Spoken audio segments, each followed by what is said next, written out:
tal? Muy buenas tardes. TV Buap y el Centro Universitario para la Prevención de Desastres Regionales les damos la más cordial bienvenida a una emisión más de su programa Carolinos.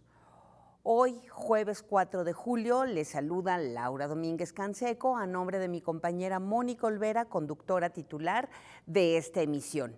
Síguenos a través de las páginas de la página de Facebook de Cupreder y la página también la página de Facebook de TV Buap y la página web de TV Buap, donde también nos podrá ver en línea. Y para poder hacer esto un poco más ágil, nos vamos con el boletín del estado del tiempo. Actualmente tenemos vaguadas al interior del país y al sureste del Golfo de México, aunado a la entrada de humedad de ambos litorales y el avance de la onda tropical número 7, favorecen lluvias para esta tarde-noche en algunos puntos de aquí de la ciudad de Puebla y también de las sierras norte y nororiental.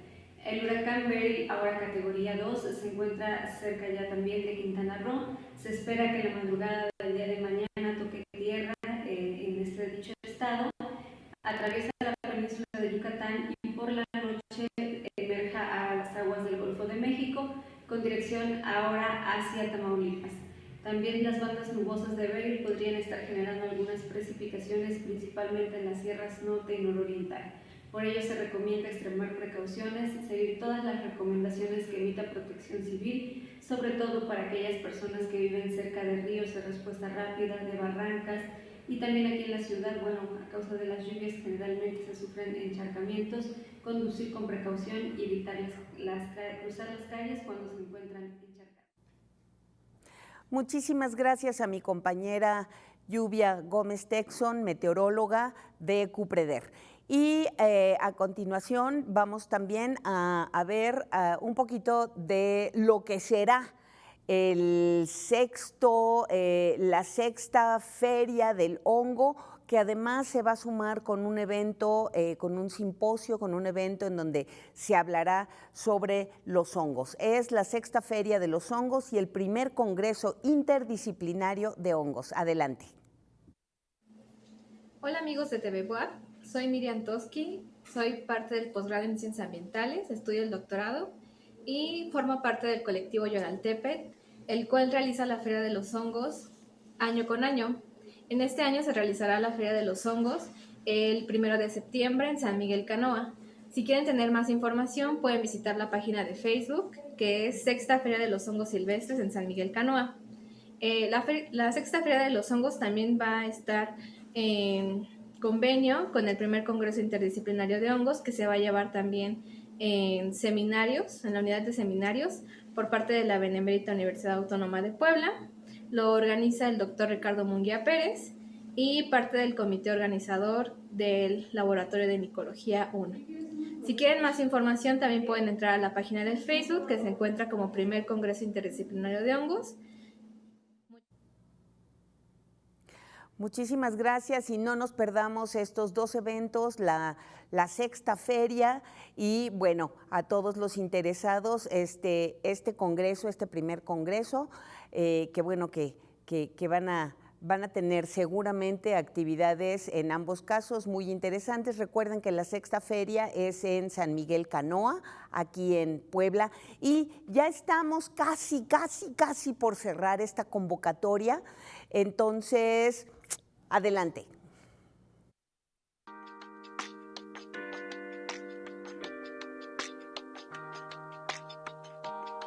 Participa en la cuarta convocatoria de pintura infantil Alas sobre Rieles, el viaje del agua. Si naciste o vives en México, cuéntanos en una pintura lo que has visto o sabes del agua que consumes. ¿De dónde viene? ¿Qué usos tiene en tu casa, en el campo o en las ciudades? ¿Qué puedes hacer para cuidar ese valioso líquido? ¿Y qué pasa cuando falta el agua? Para tu pintura, utiliza todo lo que tengas a la mano: colores, crayolas, acuarelas y echa a volar tu imaginación. Pide a la mamá, papá o a un adulto que te ayude a tomar una foto y haga el registro de tu pintura. Tienes hasta el 12 de julio para participar.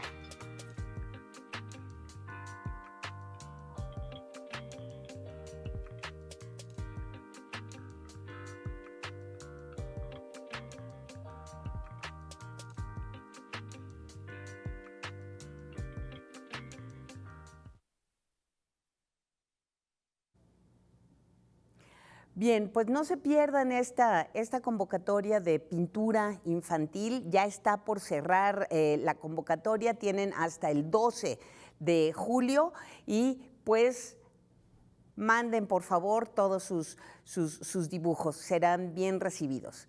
Y bueno, a continuación vamos a presentar a nuestra invitada. Es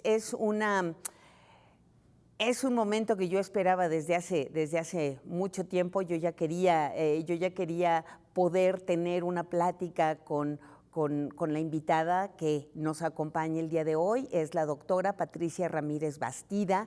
Ella es profesora de la FES Iztacala, bióloga egresada de la UNAM, al igual que sus estudios de posgrado en ciencias biológicas. Ella cuenta además con diversos diplomados relacionados con el riesgo aviar en los aeropuertos. Ya en algún momento nos platicará todo esto.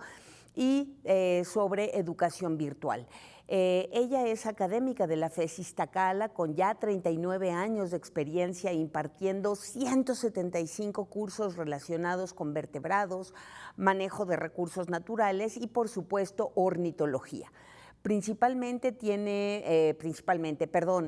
publicaciones, libros y capítulos de libros relacionados con la avifauna en ambientes urbanos y ecosistemas acuáticos. Ella ha sido responsable de proyectos de investigación financiados por la UNAM y por la CONABIO relacionados con la avifauna acuática y especies invasoras. También platicaremos de esto más adelante. Y participa como colaborador en proyectos sobre ecología funcional en la selva baja, selvas altas, así como proyectos educativos. Y sin más, bienvenida, Pati. Me da muchísimo gusto que nos estés acompañando en Carolinos, en tu programa Carolinos. Hola Laura, muchas gracias por la invitación y espero que mi internet esté a la altura porque oigo un poquito entrecortado el asunto, pero a ver, aquí estamos. Eso es. Digo, siempre hay algunas fallas técnicas, pero aquí el equipo de producción de TV Buap siempre va a estar pendiente de todas estas cosas. Y bueno, la razón de esta charla y de tenerte aquí con nosotros es porque en los últimos años, las últimas décadas, me parece que se ha estado dando un cambio importante en el crecimiento urbano, obviamente de la población humana, pero esto también afecta las ciudades o aquellas zonas que sin ser ciudades igual han crecido. Tenemos nosotros algunos datos que en algunas zonas, el crecimiento en 10, 15, hasta 20 años ha sido desproporcionado, hasta el 400%, que ya es muchísimo, 300, 400% del crecimiento de las ciudades o de poblaciones que no eran ciudades y ahora ya son francamente ciudades, ¿no? Ganándole terreno, ganándole terreno a todos estos espacios naturales y que de alguna manera no nos detenemos a pensar en que estos espacios naturales también tienen un ciclo, también tienen ciclos. Perdón.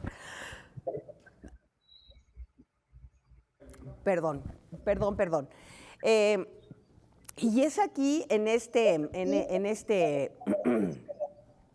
punto, Pati, perdón, se me resecó un poco la garganta. Quisiera yo preguntar, ¿por qué centrar la atención en las ciudades, además de este crecimiento que se está presentando?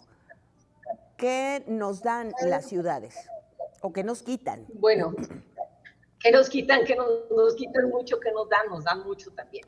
Bueno, pensemos que, ahora sí que sacando algunos datos para que podamos más o menos imaginarlo, yo soy de la década de 1960 y digamos que cuando yo nací, este país, México, tenía algo así como 36 millones de habitantes, de los cuales poquito menos de la mitad vivían en ciudades. quiere decir que la mitad de la gente que vivía en el país estaba pues en todas las áreas que denominamos rurales o naturales.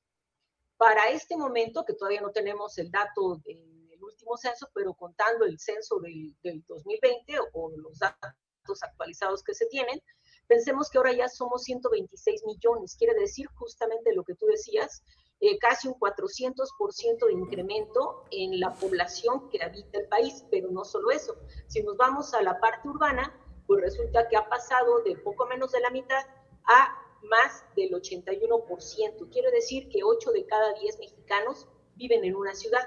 Ahora, también hay que considerar que a lo mejor nuestra definición de zona rural, de zona urbana está un poquito atrasada porque la hicieron hace muchos años y se consideraba como que una zona rural era aquella que tuviera menos de 2.500 personas.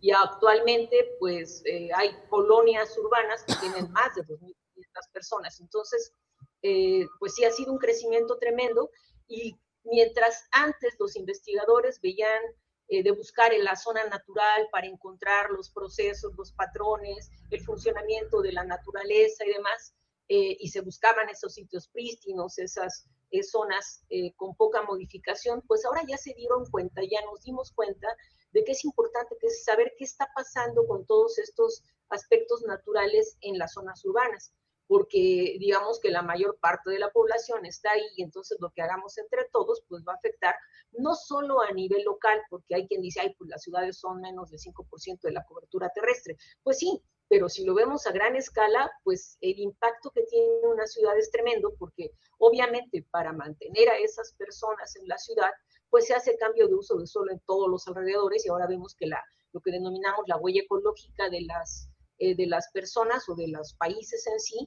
pues se va mucho más allá de sus fronteras.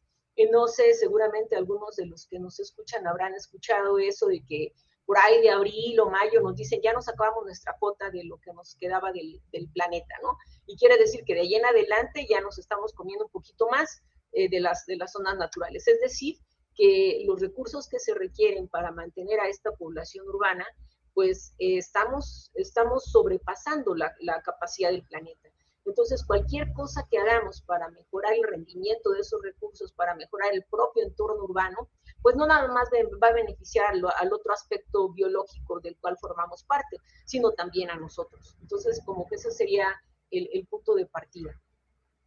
Y en la imagen que hace un momento pasó, es un ejemplo, ¿no? Hace un momentito estaba una imagen en donde se ve el continente americano completamente iluminado, ¿no? Entonces, eso también nos permite darnos cuenta, evidentemente lo que va a estar iluminado son las ciudades, las zonas conurbadas, las zonas habitadas en general, ¿no? Entonces, si nosotros, bueno, en el argot, en el argot fotográfico le llamamos contaminación lumínica, ¿no? Y esta contaminación lumínica no solamente nos afecta a los fotógrafos para hacer fotos, sino también en cuanto a las migraciones de aves, en esos movimientos de aves tan extensos. Pues bueno, también a ellos les afecta. Pero bien, aquí en el caso de las ciudades, se tiene una idea, se tiene una evaluación sobre cuánta diversidad biológica se ha perdido en las ciudades o está de alguna manera entrando en un proceso de crisis o en un proceso de adaptación, porque bueno, también debemos considerar que pues los seres vivos, todos los seres vivos muchos seres vivos, pues entran en este proceso que finalmente los conduce a sobrevivir, que es la adaptación, adaptarse. Sí, mira, para muchas ciudades de México, los estudios se realizaron pues cuando todavía no eran ciudad. En el Valle de México, que es en donde yo habito y que es como lo que más cercano tengo, sí, desde finales del siglo XIX y tal vez un poquito antes, porque los primeros estudios naturales se tienen como de 1600, 1700 por ahí, pues sí se sabía cómo era el entorno. Incluso si nosotros nos vamos a las obras paisajísticas de Velasco, pues vemos que el entorno natural era muy distinto.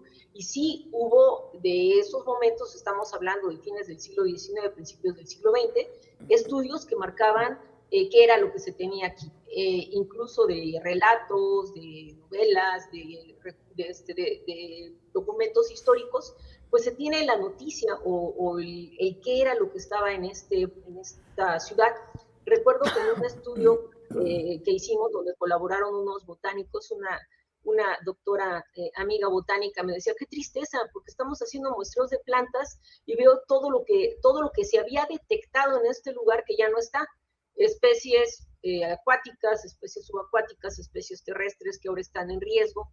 Entonces sí se tiene una idea. Números no te podría dar, pero sí hay otros, como el doctor Adolfo Navarro de la Facultad de Ciencias, que junto con otros investigadores tiene una publicación que justamente habla de 100 cambios, más bien cambios a lo largo de 100 años en la ornitofauna del Valle de México.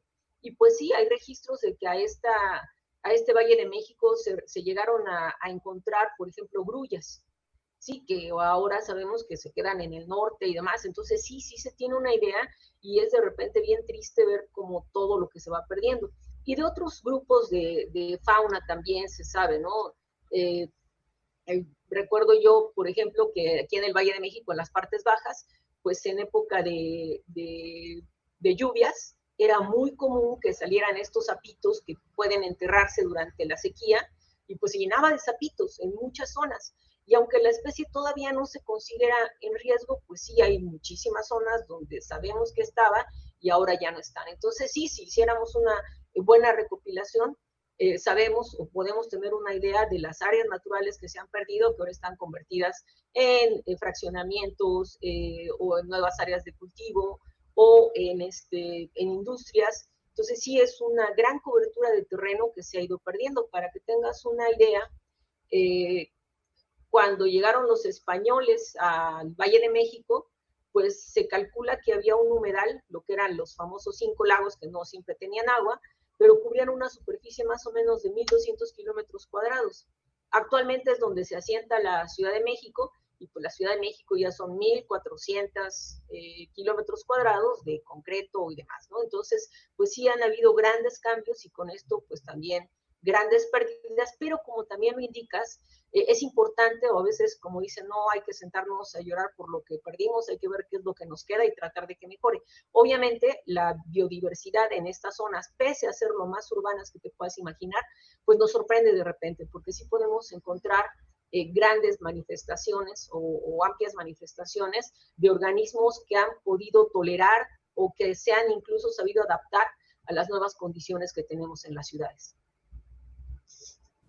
Sí, así es.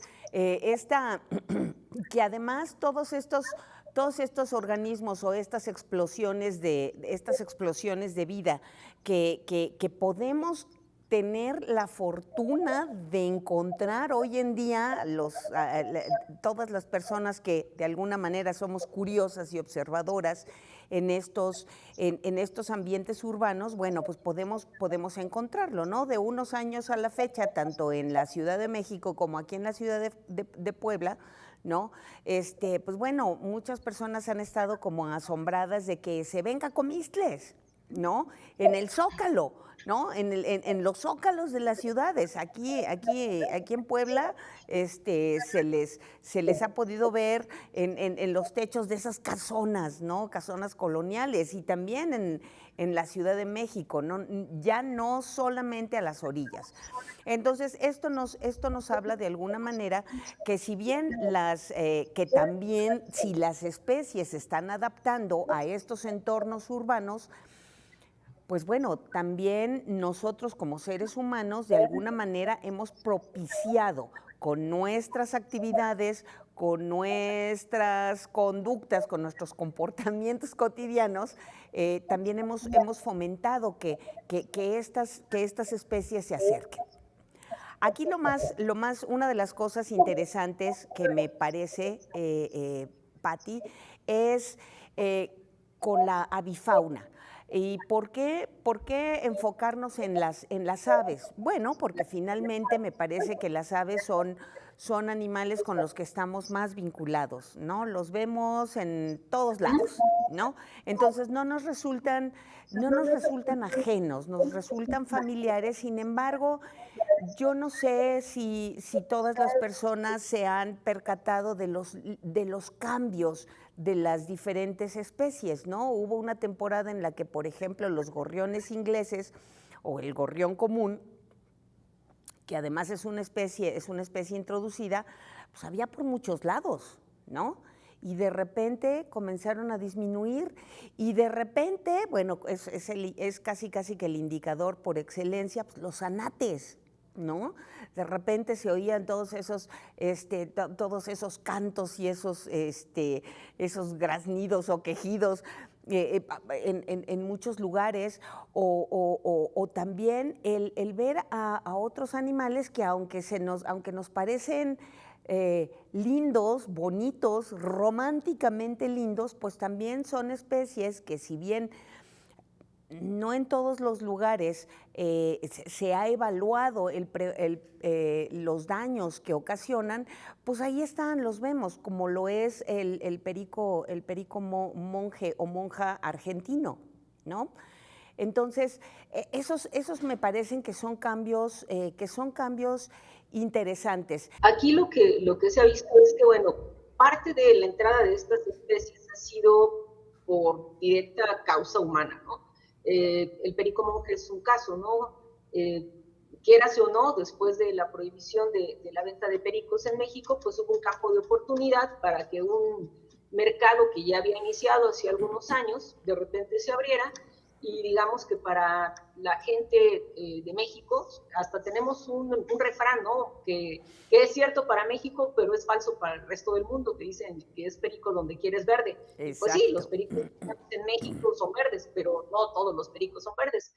Y entonces resulta que para toda aquella gente que gusta de tener un perico en casa, porque los pericos son lindos, porque los pericos establecen una liga con las personas que los tienen, porque pueden aprender si se les da la atención suficiente, pues no quieren una ninfa, no quieren un periquito australiano, no quieren un agapornis, ellos quieren el perico verde al que yo le puedo enseñar a hablar y que me cante la cucaracha y demás, ¿no? Entonces, el único perico que se acerca más a lo que sabemos de los pericos mexicanos, pues ha sido el perico monje.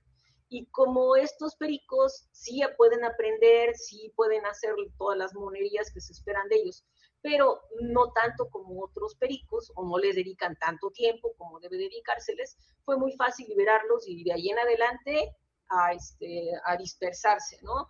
Y obviamente estos pericos han encontrado la manera de establecerse en las ciudades. ¿Por qué? Porque ahí hay mucho recurso, o sea, las ciudades es otra cosa, que para aves que puedan aprovecharlos hay muchos recursos que pueden ser desde los propios árboles frutales, desde lo que la gente les debe comer, porque obviamente el amor por los pericos puede ser tan grande que alguien ve pericos, se acuerda que los pericos están en peligro de extinción, cree que está en el mismo caso y no, pues estoy salvando a la naturaleza porque les estoy dando de comer. Sí, entonces eso es una respuesta muy común que se ha visto en muchos lados cuando se tienen pericos, cuando se ven pericos monje, que siempre va a haber alguien que los protege, que siempre va a haber alguien que los procura, que los defiende. Nos ha tocado incluso lugares en donde ya se están estableciendo estas cadenas de depredador-presa naturales y llegan algunas aves rapaces a atacarlos. Y entonces dice, no, es que venía un águila, pero la sacamos a pedradas, ¿no? Entonces, hasta estamos impidiendo que se completen esos circuitos naturales que puedan servir para el control biológico de una especie que ya quedó muy fuera de la posibilidad de un control por parte del humano, porque están por todos lados, porque se tendría que hacer una verdadera matanza, porque no se tienen los medios, aunque se quisiera hacer los medios económicos como que se pueden aprovechar mejor con otras cosas, y porque todavía no se ha documentado bien cuál es el daño que están haciendo en México, más allá de que ya hay daños en ciertos cultivos, más allá de que pues se sabe que se asientan en antenas y otros lugares donde los que hay que eliminarlos, y que también se sabe que tenemos pues algunas afectaciones a la propia arboricultura urbana, o sea, para la propia zona arbolada urbana, por todo lo que extraen estos organismos para hacer sus nidos, para fabricar sus nidos. Entonces es un caso, ¿no? El otro caso notable, justamente lo mencionabas, el de la paloma turca, que ese es un caso bien peculiar, porque resulta que esta especie seguramente llegó aquí por el comercio, porque desde Medio Oriente hasta acá, no creo que hayan llegado volando, llegaron por el comercio, y llegaron por un comercio de que resultaron ser una paloma más barata que las propias palomas de iglesia, que se tenía la variedad blanca y que se ocupaban para liberarlos y demás. Entonces, debe haber una multitud de razones por las cuales empezaron a comercializar estas palomas, pero es así que no requirieron del humano. O sea, a diferencia de las palomas de iglesia que requieren estas estructuras construidas que se parecen a sus áreas naturales de acantilados, o del pericomonje que requiere del arbolado y de los recursos de la ciudad, pues no, resulta que la paloma turca lo mismo la encontramos en humedales, en manglares, en desiertos, en ciudades, en campos de cultivo, en todos lados. Entonces yo creo que ha sido la invasión más impresionante que hemos tenido en el país, porque digamos que la paloma como la paloma de iglesia o el gorrión inglés que mencionabas, pues no se han salido del entorno urbano. El estornino, que en Norteamérica es un problema grande, digamos que aquí tiene buenos competidores, y sí llegan a haber parvadas grandes, pero no han logrado colarse como en las ciudades de Norteamérica. En cambio, la paloma turca de collar, esa sí la encontramos por todos lados, en grandes cantidades, e incluso sustituyendo a la paloma de la iglesia, o sea, a la columba libia, a la paloma normal, la que encontramos en las plazas. Sí, y se ha visto un decremento de esta paloma contra un incremento tremendo de la paloma turca. En el caso de estas especies, introducidas, bueno, queda muy claro o queda manifiesta esa parte romántica que tenemos los humanos por protegerlo todo, ¿no? No, pobrecitos, no los queremos matar, no los vamos a exterminar, y no queremos que los maten. Es decir, yo creo que también en nuestro cotidiano nosotros hemos cometido esos grandes errores que son el interferir en estos ciclos reguladores, ¿sí? Depredadores-presa, que finalmente están en la naturaleza para regular las poblaciones. Y es aquí, con otro ciclo, con otra parte de este ciclo de supervivencia o de vivencias, ¿qué es lo que pasa con las ciudades, Patti, cuando esta estructura se modifica, cuando las estructuras en términos de que se va modificando cada vez más el espacio natural? ¿Sí? ¿Qué es lo que está pasando? Por ahí teníamos algunas imágenes en donde se ven diferentes, como diferentes formas, diferentes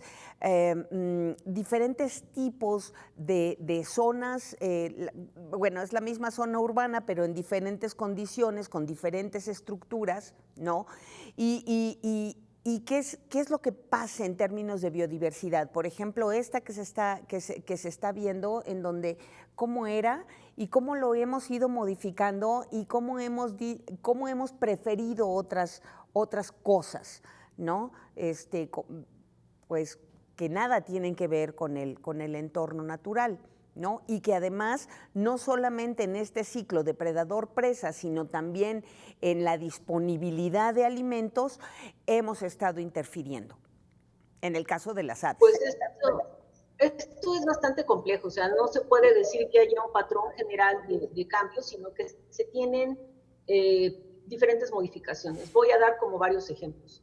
El primer ejemplo que voy a dar es en la facultad en la que yo estoy. Si ustedes revisan o si ustedes buscan en el Google Maps, nuestra facultad, nuestra FESI es una isla verde en todo Tlalnepantla, ¿no? Tlalnepantla es un municipio de residencias e industria.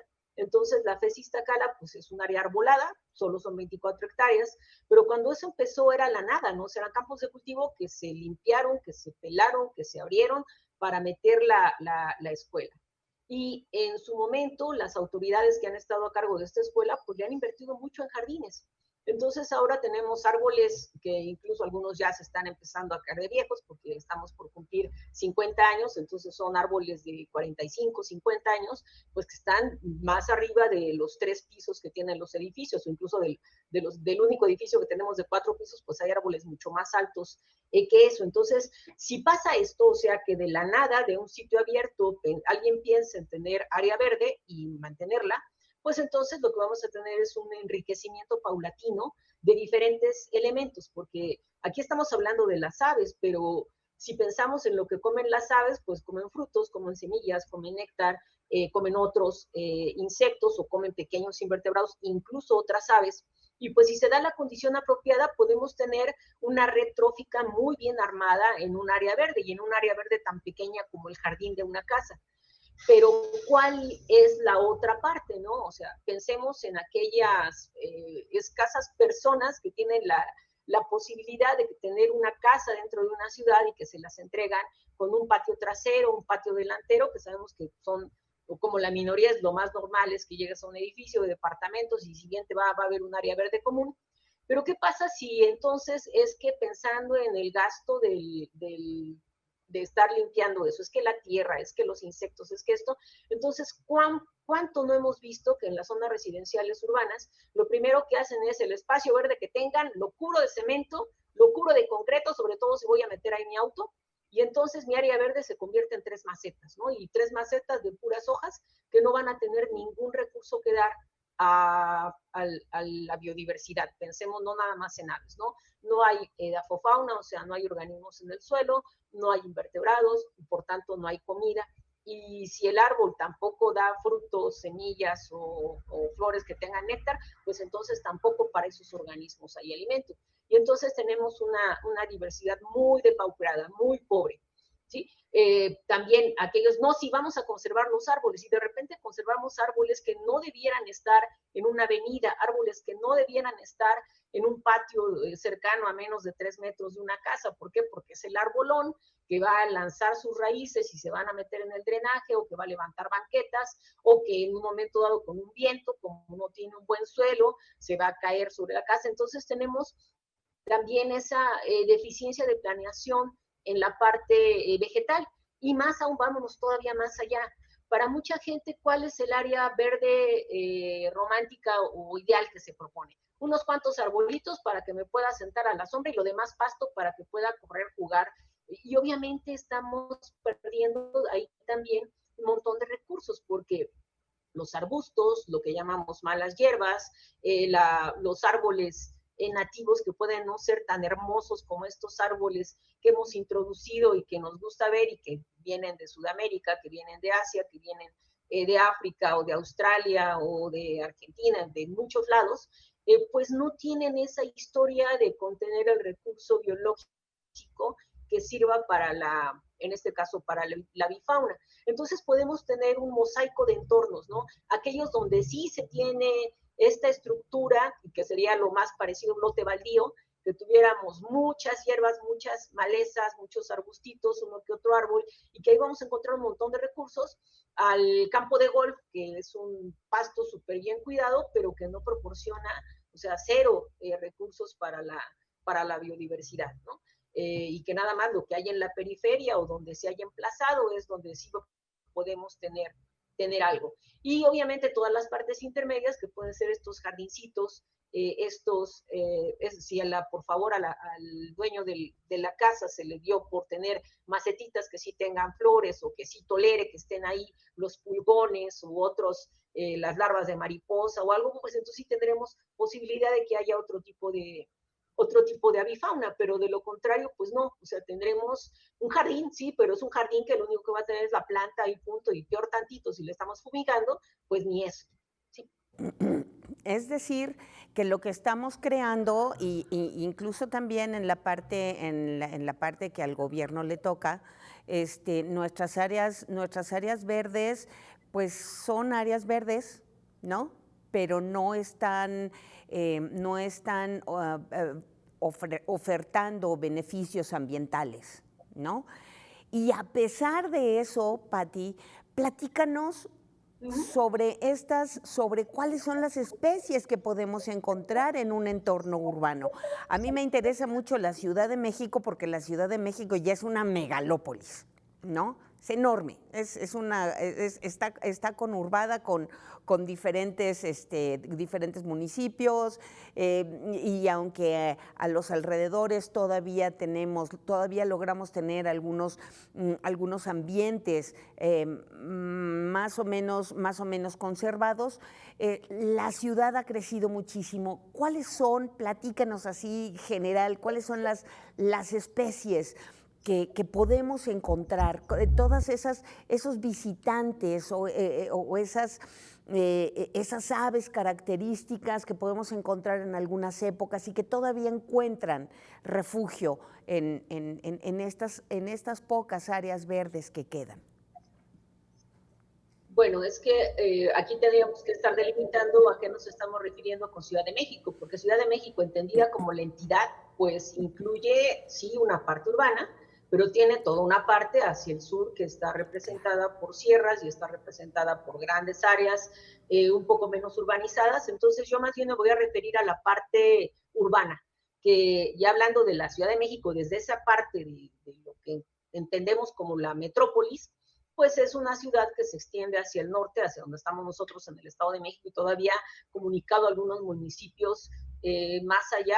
Podemos decir que la ciudad se extiende hasta casi pegado con Hidalgo, sí, casi pegado con, bueno, Texcoco y lo que va más allá.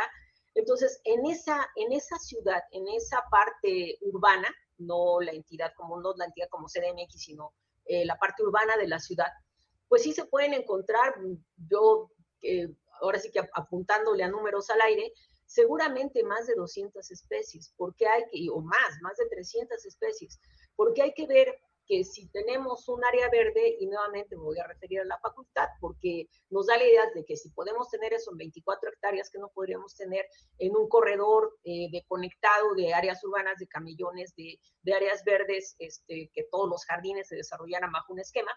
Pero en la facultad hemos registrado hasta más de 100 especies.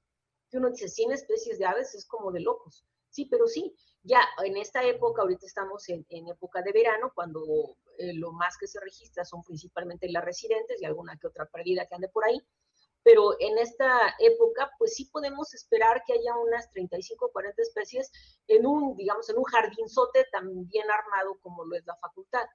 Pensemos en Ciudad Universitaria o en otras zonas como la Sierra de Guadalupe, donde las residentes ahí son propias de matorral, está rodeado totalmente de ciudad, pero ahí podemos encontrar un montón de aves propias del matorral. Entonces, pensar en aves de ciudad, tendríamos que ver que no nada más son zanates, gorriones y palomas.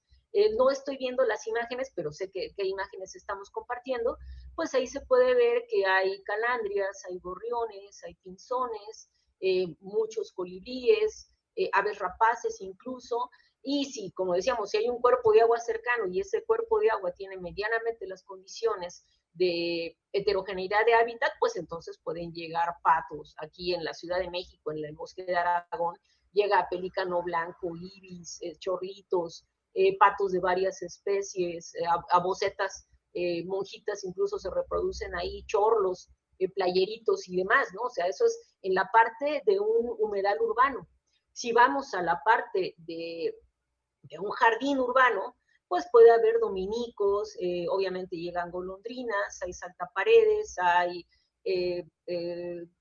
¿cómo se llaman? Tordos, hay mirlos, zanates, muchos o varios tipos de gorriones, ¿sí? Entre otros, ¿no?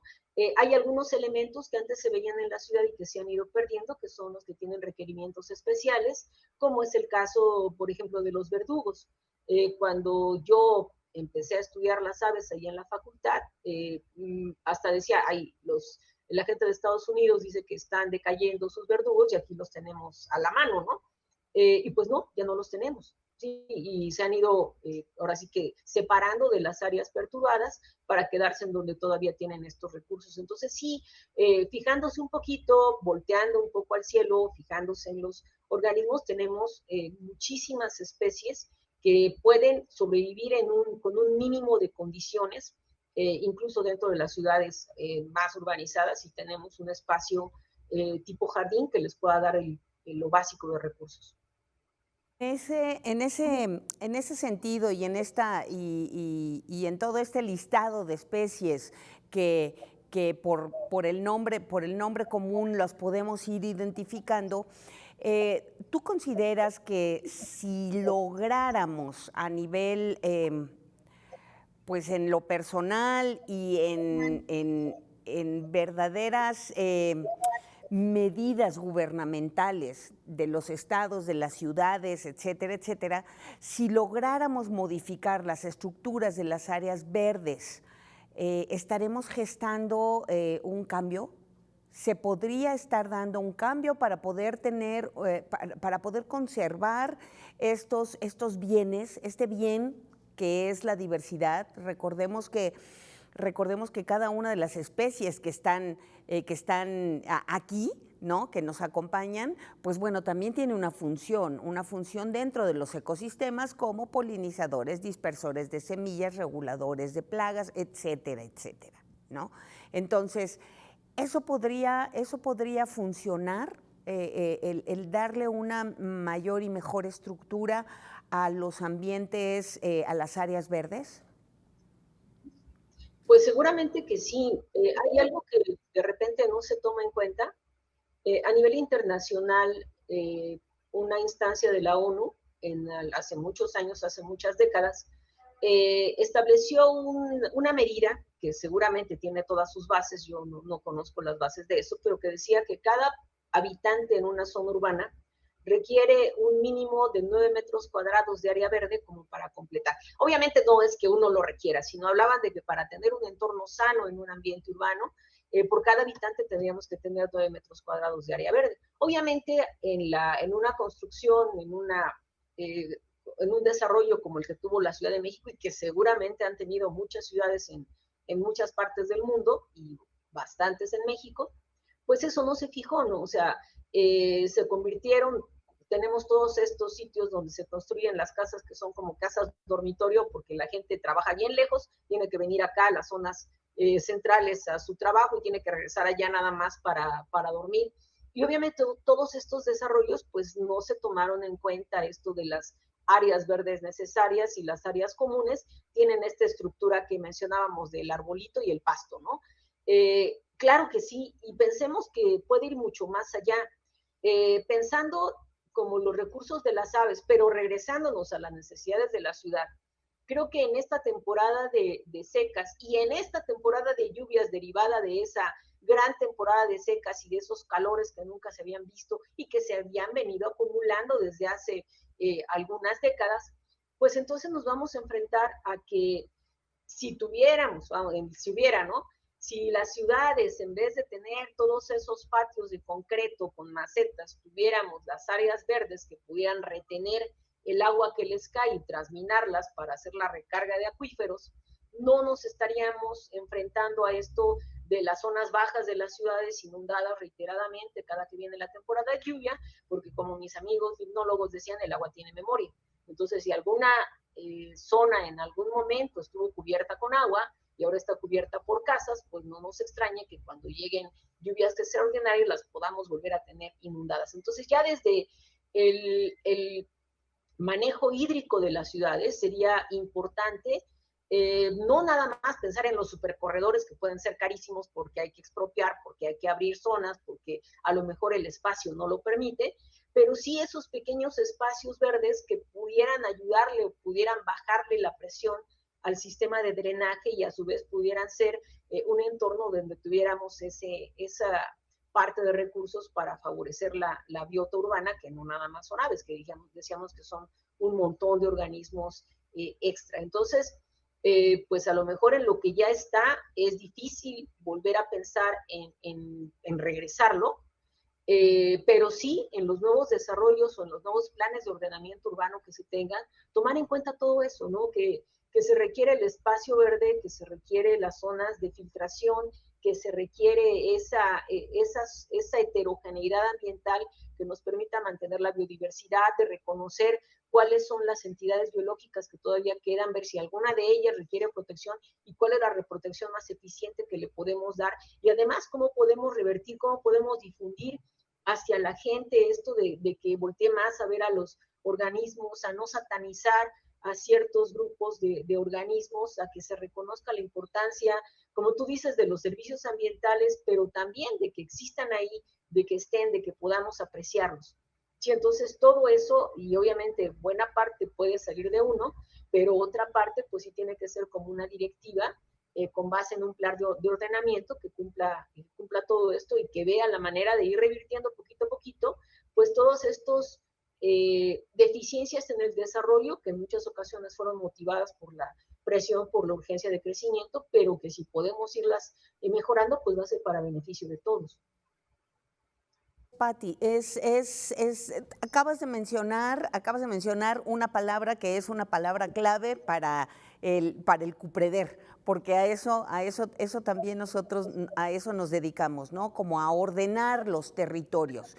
Y en estos ordenamientos urbanos me parece que también hay ciertas cosas que deben contemplarse, que deben considerarse, porque finalmente pensar en pues las plantas y los animalitos no es algo ajeno a los seres humanos, es algo propio, es algo que forma parte de todo el entorno y por supuesto forma parte también de nuestro desarrollo como seres humanos, porque muchos de estos procesos de adaptación, de crecimiento, de interacciones, pues las hemos tenido o las han tenido tanto plantas como animales, con nosotros los humanos también como parte de este grupo de animales, otro grupo de animales que somos, hemos estado como muy vinculados con nuestro desarrollo, nuestra cultura, también nos vinculamos con todos ellos. Entonces, me parece muy importante que se consideraran, eso debería de considerarse también en las políticas públicas, el hecho de que si se van a hacer este tipo de ordenamientos urbanos, se esté planteando todo en general, ¿no? Se estén planteando estas generalidades. Y pues, Patti, no nos queda más que agradecerte a ti esta presencia que nos llenó este espacio, una charla muy interesante, toda tu experiencia, todo tu conocimiento, y pues bueno, no me queda más que agradecer que nos hayas acompañado en Carolinos. Quedaron muchas cosas por platicar, muchas cosas que seguramente se quedaron ahí en el tintero, pero muchísimas gracias por haber estado con nosotros aquí en Carolinos. Nuevamente, gracias por la invitación y pues buenas tardes a todos los que nos estén escuchando y a los que nos vayan a escuchar posteriormente. Así es. Y pues muchísimas gracias por acompañarnos en esta emisión más de su programa Carolinos, y no nos dejen de sintonizar en la próxima semana, que también tendremos programas muy interesantes. Muchísimas gracias por su atención y compañía. Nos vemos aquí la próxima semana.